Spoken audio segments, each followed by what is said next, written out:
दोस्तों, मेरे चैनल पर आपका हार्दिक स्वागत है।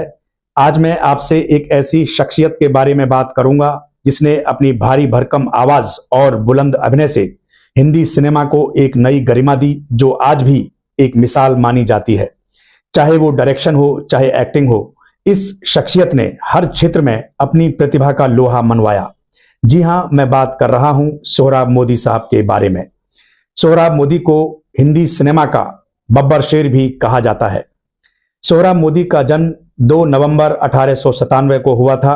इनकी जो शुरुआती स्कूली शिक्षा हुई थी वो नैनीताल के शेरवुड स्कूल से हुई थी, और ऐसा इनके बारे में कहा जाता है कि पढ़ाई के दौरान जब प्रिंसिपल साहब ने इनकी गरजती हुई आवाज को सुना था तो उन्होंने मजाक में सोहराब से कहा था कि सोहराब, तुम्हारी आवाज तो बहुत दमदार है, तुम्हें एक्टर बनना चाहिए, तुम्हारी आवाज थिएटर की दीवारों को हिलाकर रख देगी।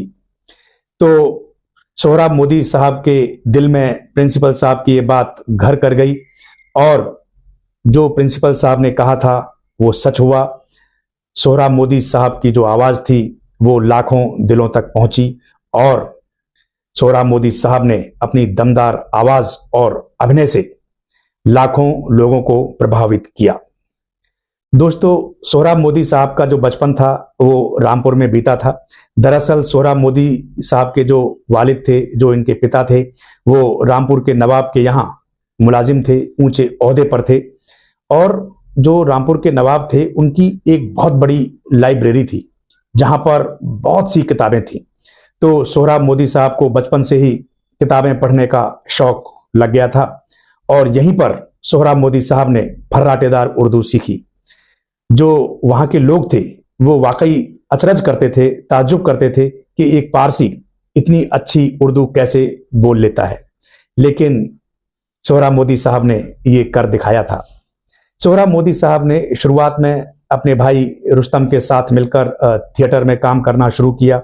शेक्सपियर के नाटकों का मंचन किया, उन नाटकों में इन्होंने अभिनय किया, और यहां से सोहराब मोदी साहब को काफी ख्याति मिली। सोहराब मोदी साहब की बुलंद आवाज ने लोगों का ध्यान खींचा। दोस्तों, फिर शुरू हुआ फिल्मों का दौर। फिल्मों का दौर शुरू हुआ तो सोहराब मोदी साहब ने थिएटर की दुनिया से फिल्मी दुनिया की तरफ कदम रखा। सोहराब मोदी साहब ने झांसी की रानी फिल्म बनाई, जिसे लोगों ने बहुत पसंद किया था, लेकिन बॉक्स ऑफिस पर कुछ ज्यादा कमाई नहीं हो पाई थी। लेकिन सोहराब मोदी के विजन, स्केल और जो उनकी सोच की गहराई थी, उसका लोहा लोगों ने माना था। लोगों ने देखा कि सोहराब मोदी एक टैलेंटेड आर्टिस्ट हैं। दोस्तों, 1935 में सोहराब मोदी साहब ने शेक्सपियर के नाटक हैमलेट पर आधारित एक फिल्म बनाई, खून का खून। इस फिल्म में सोहराब मोदी साहब ने नसीम बानो को लॉन्च किया था। नसीम बानो सायरा बानो की माँ थी, जो बाद में सायरा बानो की माँ बनी, और सायरा बानो भी हमारे हिंदी सिनेमा की बहुत अच्छी एक्ट्रेस रही हैं। तो नसीम बानो ने इस फिल्म में काम किया था, खून का खून। इस फिल्म को काफी सराहा गया था, और फिल्म दर फिल्म सोहराब मोदी अपनी प्रतिभा का लोहा मनवा रहे थे। सोहराब मोदी की और भी बेहतरीन फिल्मों की बात की जाए तो उन फिल्मों में सिकंदर है, पुकार है, अमर सिंह राठौर है, नौ शेरवाए आदिल ये भी है, मिर्जा गालिब है। तो इस तरह की फिल्में हैं सोहराब मोदी साहब की, और जो कि बेहतरीन फिल्में कही जाती हैं। सोहराब मोदी ने केवल इन फिल्मों का डायरेक्शन नहीं किया, बल्कि इन फिल्मों में ज्यादातर जो फिल्में थी अभिनय भी किया, और अभिनय का लोहा भी मनवाया। सोहराब मोदी जब बुजुर्ग हुए तो कैरेक्टर रोल्स भी करने लगे थे, और बेहतरीन तरीके से उन चरित्रों को निभाते थे। उनकी एक फिल्म है यहूदी की लड़की, जिसमें दिलीप कुमार और मीना कुमारी थे। तो इस फिल्म में सोहराब मोदी साहब ने बेहतरीन अभिनय किया था। लोग ऐसा कहते हैं कि दिलीप कुमार साहब को टक्कर दी थी।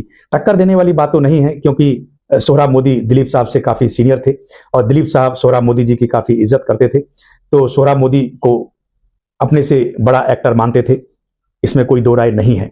और ये दिलीप साहब की महानता है कि अपने सीनियर एक्टर की इज्जत करते थे, और उनकी जो अभिनय क्षमता है उसको मानते थे। दोस्तों, 1980 में सोहराब मोदी साहब को हिंदी सिनेमा का, भारतीय सिनेमा का सबसे बड़ा अवार्ड दादा साहब फाल्के अवार्ड दिया गया था कला में और मनोरंजन के क्षेत्र में उनकी सेवा के लिए।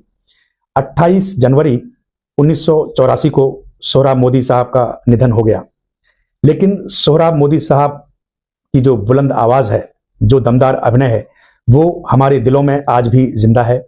सोहराब मोदी जी कितने ही एक्टर्स के आइडल हैं, उनके आदर्श हैं, कितने ही निर्देशक उन्हें अपना गुरु मानते हैं। सोहराब मोदी जी का मानना था कि फिल्में बनाना केवल उनका पेशा नहीं है, वो केवल मनोरंजन के लिए फिल्में नहीं बनाते हैं, फिल्में बनाना उनकी एक जिम्मेदारी है।